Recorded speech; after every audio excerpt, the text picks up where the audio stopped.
जहां तक नजर जाए सिर्फ गाड़ियां ही गाड़ियां।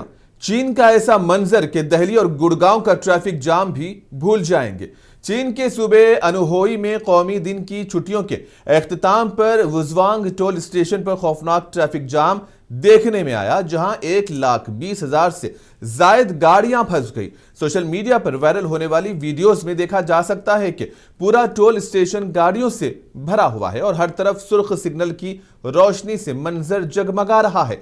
चीनी वजारत ट्रांसपोर्ट के मुताबिक हर साल अक्टूबर में गोल्डन वीक के मौके पर लोग तफरीही सफर पर निकलते हैं और जब ये लंबी छुट्टियां खत्म हो जाती हैं तो सब एक साथ वापस शहरों का रुख करते हैं, जिसकी वजह से रिकॉर्ड ट्रैफिक जाम लग जाता है। इस बार सूरत हाल इतनी बिगड़ गई है कि कई घंटों तक गाड़ियां रेंगती रही। वायरल वीडियोस में एक बेपनाह वसील टोल प्लाजा नजर आता है, जिसमें सैकड़ों कतारों में गाड़ियां फंसी हुई हैं।